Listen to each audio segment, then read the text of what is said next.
Hello ladies and gentlemen, welcome back to the channel.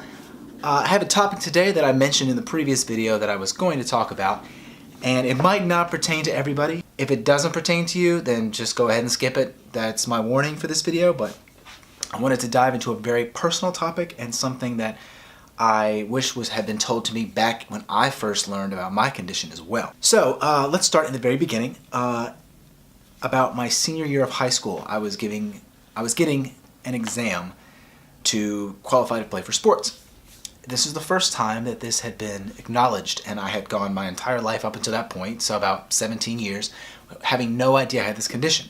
So I have no idea how long I have had it, if it's something that I was born with or developed over time, but no doctor from any physical or anybody had noticed up until this sports medicine doctor. And he said, you look like you might have scoliosis based on some abnormalities in your back and things not being symmetrical. And I said, okay. So we went forward with that, and I went to go see a orthopedic doctor, a spine specialist, and come to find out I do. As you can see here, I do have curvature in my spine, and it's like a perfect little S. It goes one way at the top, the opposite way at the bottom, but thankfully, because of where the top and where my neck and my pelvis end up meeting, it's still straight up and down, so I don't lean to one side or the other like unfortunately some people have it a lot worse than I do. But nonetheless, it was a pretty strong case of it. So now I had a decision to make. What was going to happen? Was I going to get surgery? Was I going to continue my weightlifting career? Because I had already been lifting at least a good solid year consistently prior to this. So the decision was what was going to be done about this new knowledge that I had. I continued to lift because after going to the doctor and him seeing how I looked up until that point, because I'd built a solid amount of muscle, he said, since you have built a very solid foundation of muscle on your back, not only are you able to conceal the visual appearances, you also are protecting your spine better because you have strengthened your lumbar muscles, your spinal erectus, and a lot of your trapezius, and all the muscles that around the spine have been strengthened to help support the imbalances. So I said, okay, that sounds awesome. I guess I not only should keep bodybuilding, but it's actually helping. So I continued on. As of now, this was about 7 years ago that this was found out. So I've been lifting since. So I do recommend that if you find out or you know you have scoliosis, do not let it prohibit you from exercising and even bodybuilding if you are trying to build a physique. So now on the other side of things, I learned that it is fine. It was not getting any worse. I wasn't going to require surgery because I annually checked up on it, and they would do angle measurements from the x-rays to find out if it had been getting any worse, and it hadn't. So I wasn't doing any harm to it. And all I was doing was continuing to build a solid foundation on my back so that what you could see was less visible. So I was, making myself look less abnormal. And I was as well strengthening the spine and the muscles around and protecting it from getting worse or getting injured. Now, on the other hand, it is an imbalance, and it is something that you have to be aware of. Throughout the lifting career, I will not say, though, that there has never been any issues, or I've never had any issues through my day-to-day life because of it. So if you have the knowledge that you have it, that is huge and important, and I recommend that if you think you might want to go double-check and find out, because it was the most random moment for me that it was even brought to my attention. And I value that information because I've been able to go forward and be more aware of what's causing an injury, why I was injured, and be cognizant of the fact that I am imbalanced.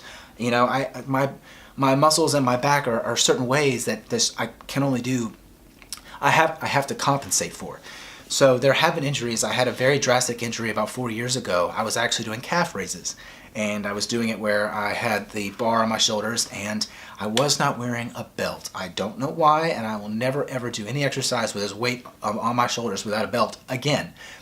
But all it took was my hip going out of alignment for just 1 second, and I pulled a muscle in my lower lumbar, and it took at least 4 or 5 months to heal. And I tell you, that was a journey that I learned about having to be patient, having to take time off, having to do all the proper healing things that I talked about in a previous injury video that you can't underestimate. And at that time, I didn't think about it, and I just didn't care.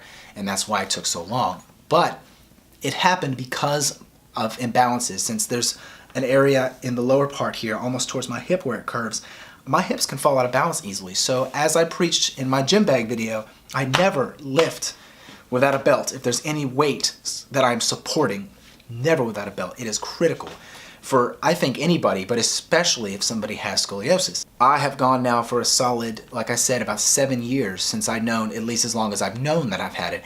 And I have had a couple injuries from time to time.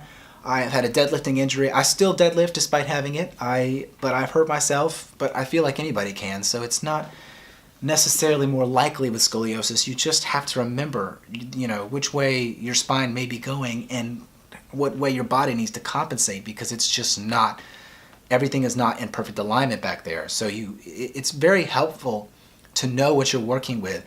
My ribs stick out farther on one side for the part of the spine where the curve is in that direction, and I want to make sure that I build muscle equally so that that is hidden as much as possible. Moral of the story, go lift.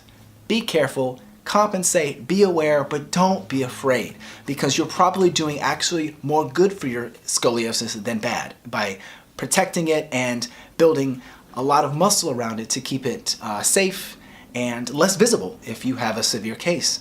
So I just wanted to let you guys know a little more personal information about me and myself and what I've worked with through my lifting career, and it has not stopped me from making any gains or reaching any goals through my lifting career. So I know this might not pertain to everybody, because obviously not everybody has this. This was a side note that I wanted to share with hopefully some viewers that can heed these words. If they are going in life with any kind of reservation on what they think they can do with this condition, you just got to keep going forward, because actually building a solid physique, from what I've learned from personal experience, can help out a lot. And I want everyone else to be able to help their condition through exercise and bodybuilding as well. Thank you all so much for watching. I hope that I was able to help somebody if they were having any of these thoughts that I described, or I might have let somebody know that if they think they might have something in with their spine, but they don't know, go get it checked out, because you could have it and the knowledge helps. Next video, since we're on the topic of body compositions and everything, I wanted to talk about something that is critical for lifting, and when you see certain people that you're aspiring towards, what you have to keep in mind, and that is about genetics and how none of us are built the same. That is going to be something that took a long time for me to come to terms with, but it helped a lot when I realized that you have to build with what you got. So we're going to talk about what you're working with and what goals you need to have based on your body composition. Thanks again. I'll see you all next video.